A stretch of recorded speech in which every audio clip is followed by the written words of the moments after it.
ìyá àti bàbá wa nílé lóko lájò lẹ́yìn odi. This is a very very important broadcast fún ẹ̀yin ìyá àti bàbá wa tí ẹ lọ́mọ ní ilẹ̀ Yorùbá yìí, tàbí tí ẹ wà nílẹ̀ Yorùbá, tàbí tí ẹ ní fámìlì nílẹ̀ Yorùbá. Mo fi Ọlọ́run ọba bẹ̀ yín, ẹ bá mi pín fídíò yìí sí wọn kí wọ́n lè kọ́gbọ́n níbẹ̀. Ẹ bá mi sẹ́ndì fídíò yìí sí wọn láti lè gba ẹ̀mí wọn là. Ó jẹ́ kẹ́ mọ̀ wípé tí bá jáde, tí bá wá sọ pé nǹkan kan rí báyìí, bẹ́ẹ̀ lẹ ṣe máa bá.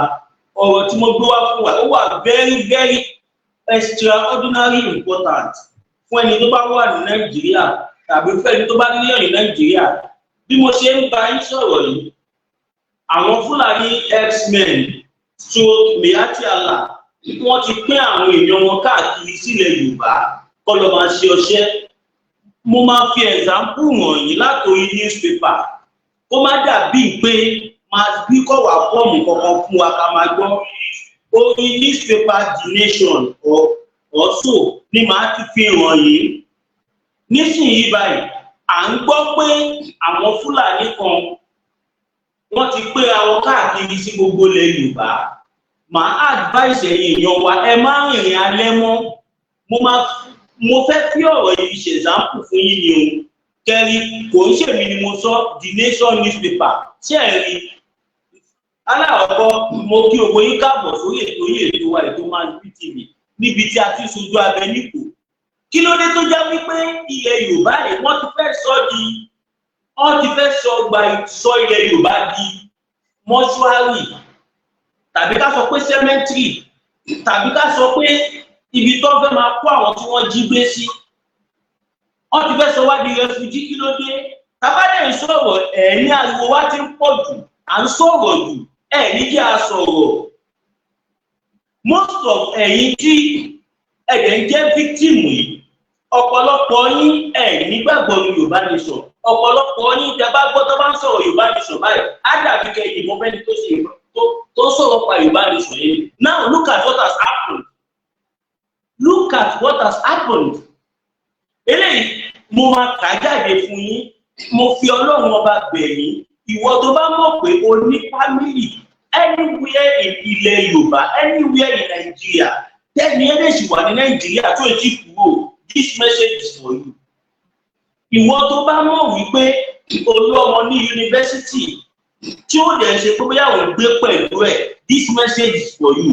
Ìwọ tó bá lọ́mọ tó máa ń jáde síta tó jẹ́ pálẹ́ ló máa ń wọlé tàbí tó mọ tẹ́ǹtì tó máa ń wọlé, this message is for you. Now ẹ máa gbọ́ o, The Nation newspaper, àwọn ajínigbé abduct 4 returning from party in Oyo State, demand 200 million. Àwọn ajínigbé wọ́n jí àwọn èèyàn 4 gbé, wọ́n dẹ̀ béèrè 200 million. Ẹ wá wo bí nǹkan yẹn ṣe ṣẹlẹ̀. Kò sẹ́ni tí ó lè ṣẹlẹ̀ sí. Torí ẹ̀ mo ti sọ fún yín wípé a ní láti pín ètò yìí. Ọ̀rọ̀ tí bàbá wa ṣe Dr. Sunday Adéníyì Adéyẹmọ Ìgbòho Òòṣà, ọ̀rọ̀ tí bàbá yìí ti ń sọ ojoojúmọ́ ló ń ṣẹlẹ̀. Síbẹ̀síbẹ̀ ẹ̀yin bàbá wa ẹ ò rí bí nǹkan kan ń tó gẹ́gẹ́ máa ṣe làwa ń ṣe sí ẹ fẹ́ kún wa lọ́wọ́. Ẹ bá wa gbé fídíò ìrìn àjò. Ẹ bá mi gbé fídíò yìí, ẹ bá mi gbé ìrìn àjò. Torí pé this is an important information tí gbogbo ọmọ Yorùbá ní láti gbọ́, ó ṣe kókó. Má sọ pé bóyá torí o wà nílùú òyìnbó, kò sọ́gbọ́n, kò sí bó ṣe máa wà nílùú òyìnbó. Bó déyàn kan ṣoṣo, o máa ní fámìlì ní Nàìjíríà. Brother mi Bayo Black, brother mi Àyànwálé Wàlíù, mo kí yín o brother mi. Ọ̀rọ̀ wà tí bá ti parí program yà máa sọ̀rọ̀. Ọ̀rọ̀ wà on a very serious note. Now, information tí mo mú wá fún yín, ó jẹ́ information tó ṣe kókó. Brother mi Saheed Ìtànlá, mo kí yín. Bàbá wa ṣe Sunday Igboho sọ fún gbogbo àwọn àgbààgbà ilẹ̀ Yorùbá, gbogbo àwọn lọ́balọ́ba, wọ́n ní kó sowọ́pọ̀ ká flush àwọn bandits yìí. ṣùgbọ́n nítorí wípé ọ̀pọ̀lọpọ̀ àwọn àgbà yìí wọn nífẹ̀ẹ́ ilẹ̀ Yorùbá, kò sí gbogbo àwọn àgbà ṣùgbọ́n ọ̀pọ̀lọpọ̀ wọn nífẹ̀ẹ́ ilẹ̀ Yorùbá, kò sí nǹkan tó kọ́ wọn nípa àkọ́kọ́ nípa ilẹ̀ Yorùbá, tó bá ṣàti wà fáìn tó rí jẹ tí wọ́n rí mu tí ó lè jẹ́ kó rí bẹ́ẹ̀. Ara àwọn àgbà tá à ń sọ yìí ni àwọn àgbà tí wọ́n lọ bá Tinubu tí wọ́n sọ fún fáwọn òfẹ́ Yorùbá nation, tó ń fojoojúmọ́ fọ àwọn olódòdẹ lọ́rùn pé kò gbọdọ̀ fààyè Yorùbá nation sílẹ̀, fààyè ìṣọ́ṣọ́rìn ní kó fi sílẹ̀. Wọ́n torí nǹkan tó fẹ́ jẹ wọ́n fẹnu nulẹ̀ lẹ̀. Ẹ jẹ́ kí wá ka kíní ìfòyìn ibi tí a wí la dé. Now, wọ́n ní 4 men who were returning from a burial program in Shaki area of Oyo State have been jigbe by suspected herdsmen. Newspaper yẹn kọ síbẹ̀ pé àwọn darandaran ló jí àwọn ènìyàn pé wọ́n kàn ló suspected torí pé in Nigeria constitution to even korean kò sí nǹkan báyìí suspect sí ni tí kóòtù bá ti pronounce it. So herdsmen who threatened to kill them if a ransom of 200 million is not paid by the end of today. Report by Kunle Akiniade. Now, jẹ́ kí wá fún yín ní details. 4 men who left their neighborhood of Iyano-Ilogbo area of Ado-Odo-Ota local government area of Ogun State to attend a party in Shaki area of Oyo State on Wednesday are yet to return home. Ọmọgbọ́láhàn Ọlákúnlé Rafiu Oyade Jọláyà Nurudeen Ọláìtàn Salami and Ernest were said to be returning to Lagos on Thursday when they were jigbe at about 5 p.m. around the Maya axis of Lalate Èrúwà highway by suspected herdsmen. Kò ṣẹ̀ṣẹ̀ máa ṣẹlẹ̀. Kíní ìtí ń ṣẹlẹ̀ nísìnyí kí Yorùbá nation tó bẹ̀rẹ̀. Láti bàtà dẹ̀ tí ń pariwo Yorùbá nation náà ó tún sì ṣẹlẹ̀. Kò ṣe kó stop. Tẹ́ bá dẹ̀ wo area Maya yìí, many lives, àìmọye àwọn èèyàn ni wọ́n ti parí ìfọ́nà ìfọ́sù. Ìgbà kan náà ni wọ́n pariwo síta tí wọ́n ní wọ́n jí máa kan gbé pé wọ́n sanwó òkú máa ẹ̀ wọ́n tún padà rí nínú igbó. Can you imagine nílẹ̀ bàbá wa a lè rí nígbà tó ń wà, a lè jáde nígbà tó ń wà, a lè ṣe nǹkan tó ń wà. Ó wá di pé àwọn àlejò àwọn àtọ̀húnrìnwá yìí àwọn ló ń control life àwọn ọmọ Yorùbá. Àwọn ló ń control life wa tí ó lè jẹ́ kó rí bẹ́ẹ̀.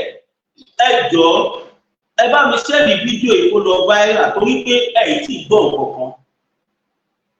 The party was organized by a community leader in Ilogbo,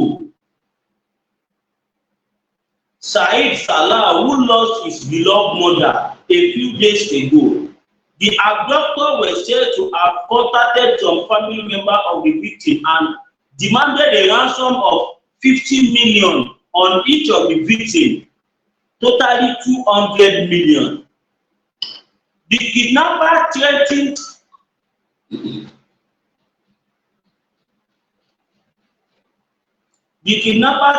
to kill their victim if ransom was not paid by the deadline, which is Saturday. Salawat, wife to one of the victims, Nurudeen, said the incident occurred around evening of Thursday.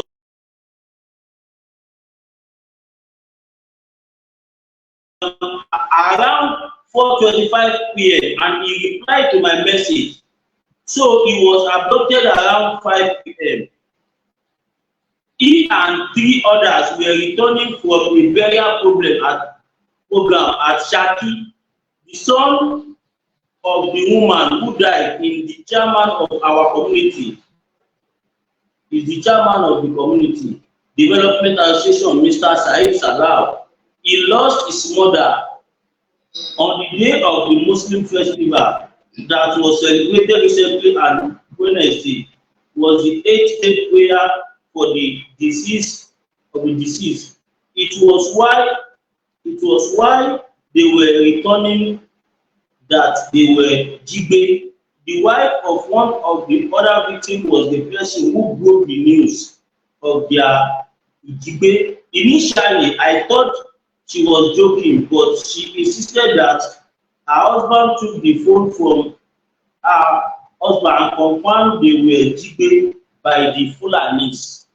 Ṣé ẹ gbọ́ o? Àwọn kìíní yìí wọn ò ní jẹ́ kí newspaper gbé. Àwa ń sọ fún yín wípé iṣẹ́ táwa mídíà ń ṣe kò kí ṣe kékeré. Ẹ ò lè gbọ́ kìíní yìí lẹ́ni newspaper kankan. Ẹ lè newspaper ilé tó gbé yìí. Mo fẹ́ lè sọ pé orí ẹ̀yìn kan ni mo ti rí. Wọn ò ní jẹ́ kó sọ ọ́nù rédíò, wọn ò ní jẹ́ kó sọ ọ́nù TV, wọn ò ní jẹ́ kó sọ lẹ́nu ìwé ẹ̀. Torí pé lẹ́jẹ̀ social media ni wọ́n ṣe ní àǹfààní àti ìgbé ẹ̀ tí gbọ́ ọ̀pọ̀. Ẹ máa gbọ́. The CDA chairman, Mr. Osalan, who hosted the party, has since visited the police station, and the ajínigbé later spoke on the phone with the family member of another victim, who is a lawyer. The conversation was recorded. In the audio recording, the ajínigbé warned that they would not accept anything less than 15 million for each of their victims, and they threatened to fine any victim whose ransom was not paid. In one of the 5 audio files of the conversation between the ajínigbé and family member of the victim, one of the X-men was threatening to fine the victim if they brought small money. Ẹ wo ọmọ Yorùbá àti wọ́gà o. Kíkì ní ìtò kó tó le tó yìí, kó tó wú àwọn ará bíi lára tó yìí. Òun ni bàbá wa ṣe Sunday Igboho ti ń pariwo. Òun làwa mídíà náà ti ń pariwo. Ẹ wo èmi fẹ́ àsìkò yìí pé bàbá wa ẹnjìníà Olúṣèyí Mákindé àti Commissioner of Police ìpínlẹ̀ Ọ̀yọ́ State kó bá wa make a swift action, kó bá wa dá sọ̀rọ̀ yìí ní kíákíá kí ọ̀rọ̀ yìí tó fẹ́ jù báyìí lọ. Torí wípé tẹ́ bá wò lọ wò bọ̀ ẹni pé ọ̀pọ̀lọpọ̀ àwọn èèyàn ni wọ́n ti ń gbìyànjú láti develop ilẹ̀ Yorùbá, láti rí dájú wípé ilẹ̀ Yorùbá wà in a very secured and developed manner.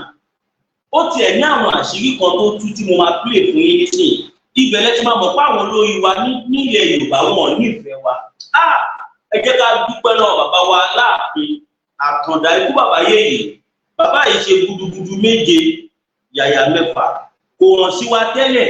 Ó jẹ́ somebody like me. Nǹkan yẹn ṣẹ́ hàn sí èmi ni. Kò hàn sí mi tẹ́lẹ̀. Ẹ jẹ́ kí n pín nǹkan tí bàbá yẹn ṣe fún yín. Ẹ máa fọ́ tẹ́ bá gbọ́. Nígbà tẹ́mi gan gbọ́ mo fọ́ ẹ wò. 5 potential investors who would be interested in investing in Nigeria, in Yoruba land, not Nigeria. And we did. So we had a conference. Okay. Ẹ jẹ́ kí n connect ẹ̀wọ̀n Bluetooth kí ẹ lè gbọ́ dáadáa. Kí ẹ lè gbọ́ nǹkan tí wọ́n sọ dáadáa. How to connect?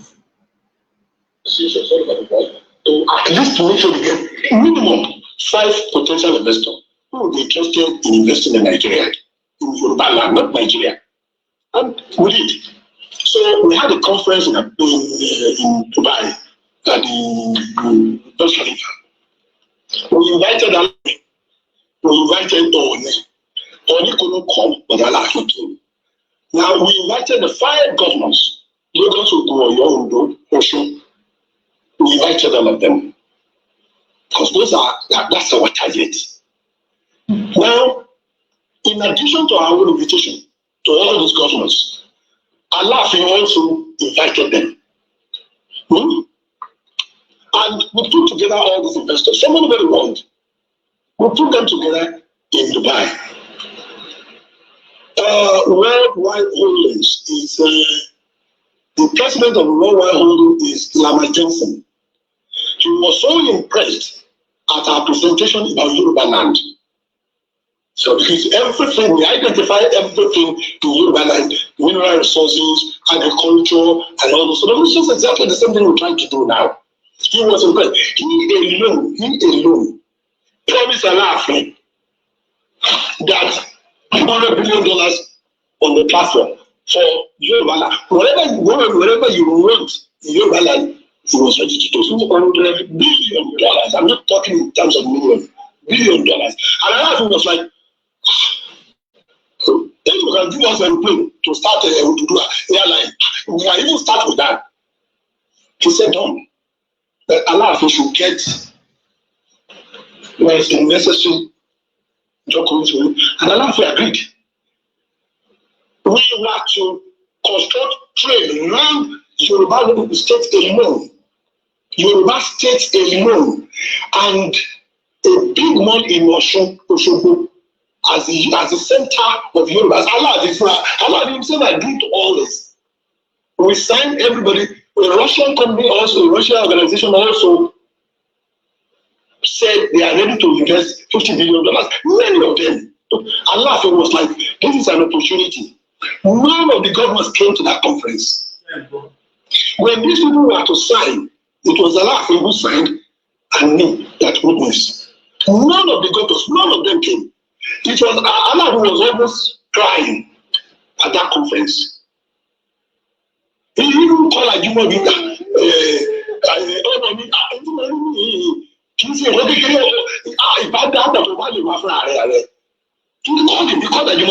was there when he was calling him. And Ajimobi said, Monsura was there. At that time when we were talking, Monsura was not there. Monsura was in the Great Soko. Monsura, we understand, was the speaker of the House of Atakura. Alaafin was almost crying. And Allah said they should come to Nigeria. Nothing happened. And since then, we realized that these people are not interested in the development of Yoruba. They are interested in being governor, take care of themselves, and that's all. Ṣé gbọ́ bọ̀ tí máa sọ máa yí ni àwọn kó àwọn foreign investors wọ́n kó wọn wá sí Nàìjíríà.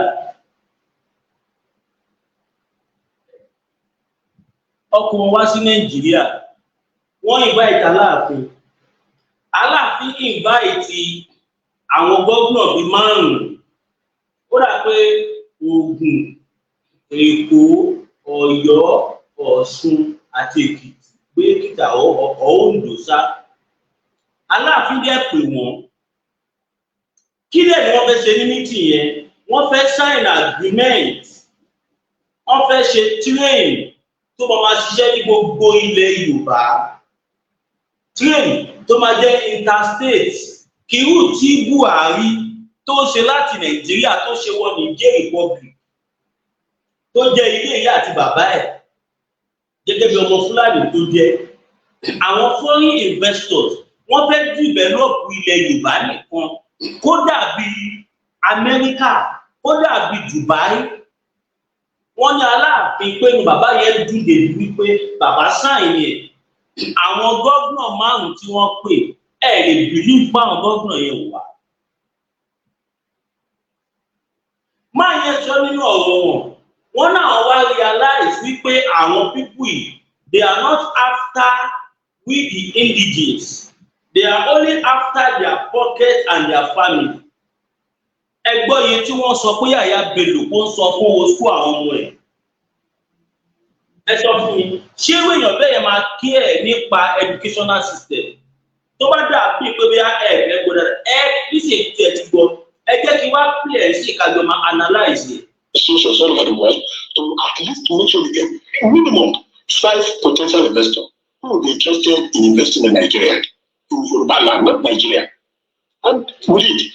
So wọ́n ní àwọn investors tó kó wá yẹn kò kí ń ṣe fún Nàìjíríà ó fún ilẹ̀ Yorùbá.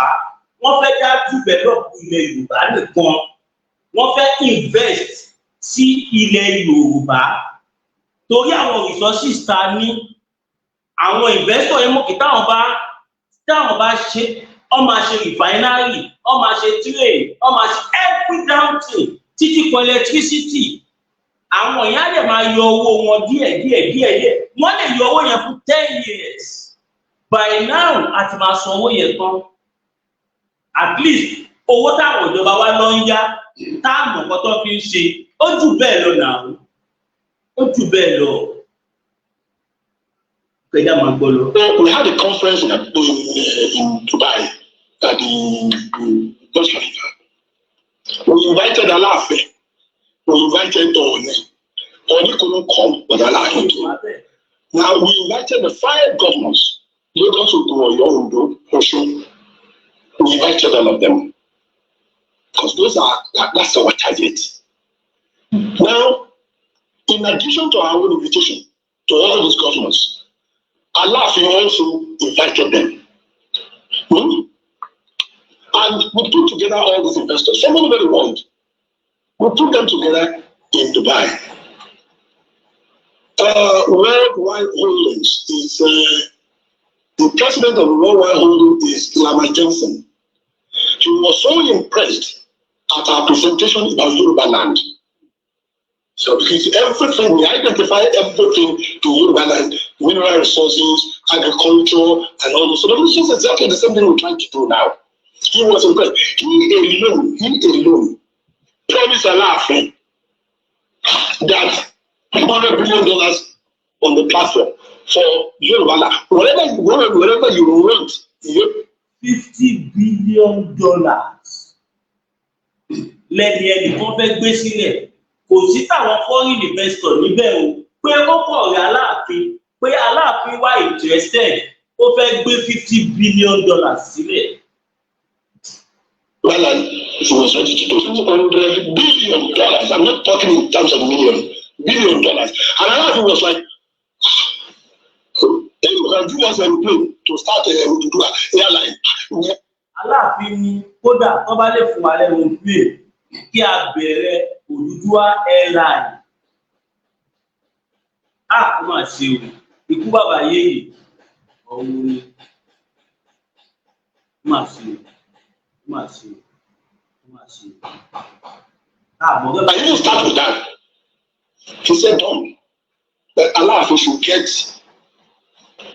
was a necessary document for you. And Aláàfin agreed. We were to construct trade around Yoruba state alone. Yoruba state alone. And a big mall in Osogbo as the center of Yoruba. Aláàfin himself agreed to all this. Aláàfin fọwọ́ sí gbogbo ẹ̀. Pé kí development wà nílẹ̀ Yorùbá. Ṣùgbọ́n àwọn gómìnà wọn ò gbà. Sign everybody. A Russian company also, a Russian organization also said they are ready to invest $50 billion. Many of them. Aláàfin was like, this is an opportunity. None of the governors came to that conference. Ṣé ń gbọ́, kò sí gómìnà kankan nínú gbogbo àwọn gómìnà márùn-ún tí àwọn ènìyàn invite tí Aláàfin náà tún wọn pè. Kò sí anybody tó ọ̀nà invite Aláàfin. Àràkọ́tà ń sọ nìyẹn pé a ní láti padà sígbà wáṣẹ̀. A ní láti ní orílẹ̀-èdè wa, orílẹ̀-èdè ilẹ̀ Yorùbá, níbi tí ẹnu ọba ti máa tó àṣẹ, níbi tí àṣẹ ti máa lè wà lẹ́nu ọba, níbi tí ọba ti lè sọ pé A tó máa jẹ́ B tó máa jẹ́ B. Ara àwọn nǹkan tá à ń sọ fún ẹ̀yin bàbá wa rèé. Tẹ́ bá sowọ́pọ̀ pẹ̀lú wa, tá jà fútafíta tá gba òmìnira, tá bọ́ lóko ẹrú, àṣẹ máa padà sí yín lẹ́nu. Ẹ wo gbogbo development tí wọ́n fẹ́ fún wa yìí. Ó dá mi lójú wípé bóyá Buhari ló wà lórí oyè nígbà yẹn. Torí ọ̀rọ̀ yóò ti pẹ́ jù. Torí pé Buhari ò fẹ́ jẹ́ kí ilẹ̀ Yorùbá develop. Kò fẹ́ kó mọ̀ pé automatically tá bá ti wà develop àti kúrò lára ilẹ̀ Haúsá, ilẹ̀ Ìgbò ó máa easy. Ó dẹ̀ da development yẹn lò. Wọ́n gbé lọ sílẹ̀ Haúsá. Development yẹn ni wọ́n gbé lọ sílẹ̀ Haúsá tí wọ́n fi ṣe train ní gbogbo. Tẹ́ bá lọ sílẹ̀ Haúsá sí, wọ́n ṣe train láti ilẹ̀ Haúsá, wọ́n ṣe wọ̀ ní J Republic.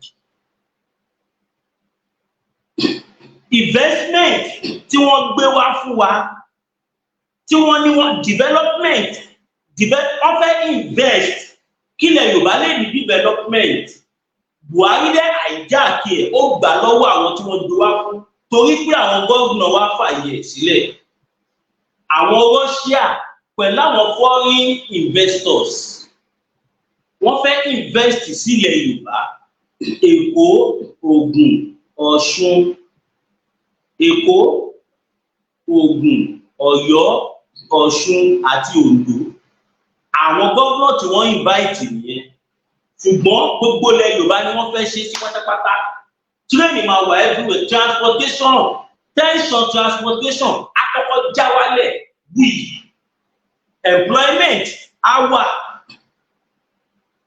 wọ́n máa ṣe ná wọ́n máa ṣe everything wọ́n máa kó a máa bẹ̀rẹ̀ mechanical farming a máa bẹ̀rẹ̀ àwọn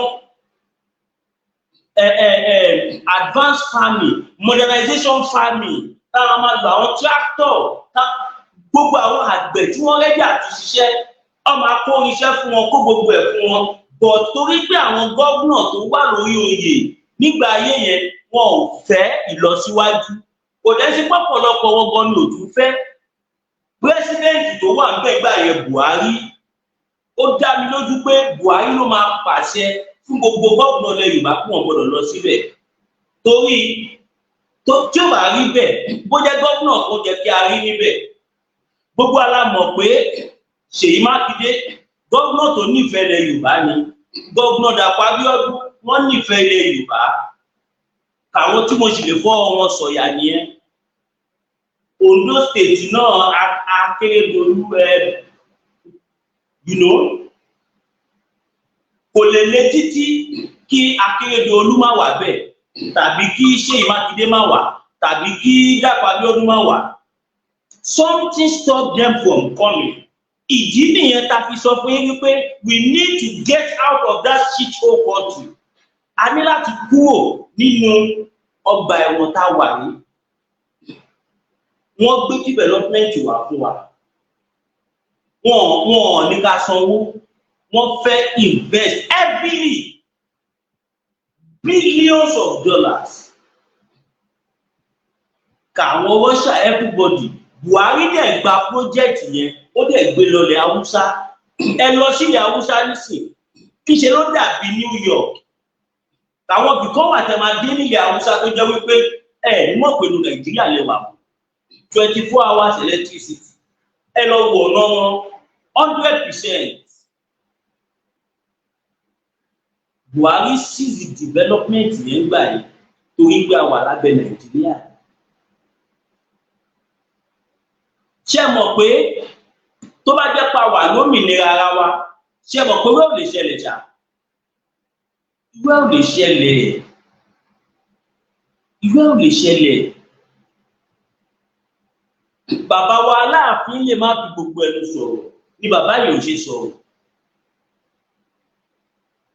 ọmọ Yorùbá ṣẹ́yìn náà ti wá rí nísìnyí pa ní láti bọ́ lóko ẹrú a máa ń sọ fún ẹ̀yin kan wípé kò sí ẹni tó lè ṣe president Nàìjíríà instruction ló máa gbà kò dẹ̀ sí ẹni tó lè ṣe governor nílẹ̀ Yorùbá instruction ló máa fún àwọn kabas àwọn kan wà tó jẹ́ pé Fúlàní kaba ni wọ́n tó jẹ́ wípé ohun tí wọ́n bá sọ ló máa ṣẹlẹ̀ ní Nàìjíríà kẹ́ ẹ understand àwọn kan wà wọ́n kó Nàìjíríà sínú àpò wọn ni ohun tó bá fẹ́ ló máa ṣẹlẹ̀ ohun tó bá fẹ́ lọ́ba máa ṣe ohun tó bá fẹ́ ni gómìnà máa ṣe ohun tó bá fẹ́ ni sẹ́nétọ̀ máa ṣe ohun tó bá fẹ́ ni everybody máa ṣe. Ìjọ wo la fẹ́ kúrò lóko ẹrú ṣé bá a ṣe máa bá lọ lélẹ́yìí ọmọ Yorùbá àwa la máa gbára wa o gẹ́gẹ́ bí ọ̀rọ̀ bàbá wa Awólọ́wọ̀ ṣé mọ̀ pé the same thing tó ṣẹlẹ̀ nìyẹn nígbà tí bàbá wa Awólọ́wọ̀ tó fi western education wà tí wọ́n náà fẹ́ develop gbogbo Nàìjíríà wọ́n mú bàbá ní bàbá ọ̀padà the same thing tó ṣe fún Bọ́lá Ìgè bàbá wa Bọ́lá Ìgè Chief Justice the same thing náà ni wọ́n fẹ́ ṣe fún Sunday Igboho wọ́n fẹ́ pa wọ́n dànù ṣùgbọ́n Ọlọ́run tó sọ pé láyé eléyìí ò ṣe wọn yín mi ò jẹ́ kẹ́mi Chief Sunday Igboho kó bọ́ sí wọn lọ́wọ́. Fẹ́yìn tẹ bá ń wà fúngbà àkọ́kọ́ mo kí kẹ́ka àtẹ̀kọ́ díẹ̀ ká ìpolówó ọjà ló tábà wá dé kí wá pín in ní àwọn àṣírí kan. Bitter tea ẹkùn tí ń wọ̀yá àjà pẹ̀lú àwọn kíndìnrín tó ní stone nínú ìyẹn kidney stone yóò mẹ́ẹ̀tì ẹ̀ tẹ́sí yádànù nínú àgọ́ ara yín. Òun kan náà ló ṣiṣẹ́ fún liver ìyẹn àìsàn jẹ̀dọ̀jẹ̀dọ̀ a sì tún máa ṣiṣẹ́ fún ààtì ìyẹn ìṣòro àìlèmí sókè sódò dáadáa. La bitter tea ló tún ṣiṣẹ́ fún ìkúnpá gíga ìyẹn high blood pressure. Bákan náà gbogbo ẹ̀yin tẹ́ ẹ bá ní ìṣòro ìsétọ̀ tí a mọ̀ sí prostate cancer gbogbo àwọn àìsàn tá a là kalẹ̀ yìí pátápátá òun ni La bitter tea yóò bá wà yá àjà ìṣòro ara ríro ńkọ́ La bitter tea òun ni kẹ́ ẹ gbẹlura láti wá rí egbòogi La bitter tea rà àbí tẹ́ ẹ bá fẹ́ mọ ibi tí wọ́n tẹ̀dó sí ẹ mẹ́sẹ̀gì wọn lórí àwọn WhatsApp numbers yìí +44742452737 àbí àwọn Nigeria numbers yìí 08033194355 tàbí 08026265000 kò bára rí ẹ̀rí inú ẹ̀jẹ̀ ti kàn jẹ̀gbọ̀n lọ́wọ́ La bitter tea gbẹ̀lura kò rí yàtọ̀ bẹ̀. Ẹ káàbọ̀ padà sórí ètò wa mo kí bàbá mi Peter Ọládélé mo kí bàbá wa Fẹ́mi Túkì gbogbo ẹ̀yin tẹ́ wà lórí ètò gbogbo wa ni mo kí pátápátá. Ṣẹ́rí La bitter tea ó wà fẹ́ni tí nǹkan ọmọkùnrin ẹ̀ bá kéré ó wà fẹ́ni tí ó bá lè kún ọ̀nì dáadáa kí wọ́n ọkùnrin tó gorí ìyàwó ẹ̀ tó lo 5 minutes tàbí tó lo 10 minutes tó sáré da owó ẹ̀ lẹ̀ nǹkan burúkú ni o. Gẹ́gẹ́ bí ọmọkùnrin tó sán ọdún tó dúró dáadáa at least 25-30 minutes ó yẹ kí ìyàwó ẹ̀ ṣì máa pé La bitter tea tàbí wọ́n tó bá tó ọmọkùnrin ẹ̀ kéré ni tó fẹ́ jẹ́ kó tóbi naturally pé La bitter tea ìwọ tó bá wá fẹ́ àdókùn pé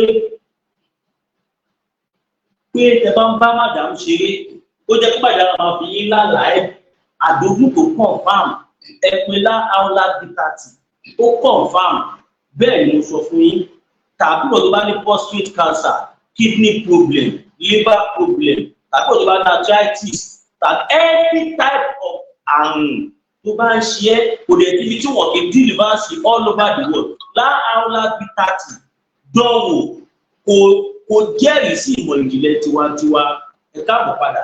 Now ẹ̀yin ènìyàn wa ẹ wo gbogbo ọ̀rọ̀ tí mo ti sọ kalẹ̀ tí kò tó ká gba òmìnira mo wá fẹ́ jẹ́ kẹ́mi èèyàn mi kẹ́sọ̀rẹ́ bàbá Peter Ọládélé mo kí mo fẹ́ jẹ́ kí gbogbo ẹ̀yin èèyàn wa bàbá mi àbí Ọládìméjì mo kí mo fẹ́ jẹ́ kí ẹ̀yin ènìyàn wa kí wá ṣoore kan fún mi ẹ bá mi share fídíò ìfàyà at least èèyàn kan sì lè share ní 50 times at least torí pé information tó wà ní fídíò yìí ó lágbára gan and again ẹ máa bá a kọ sí comment section wípé we don't want instruction we want Yorùbá nation we want total freedom from Nigeria we don't want to have anything to do with Nigeria again we want to regain our freedom òmìnira la fẹ́ gbogbo àwọn nǹkan bẹ́ẹ̀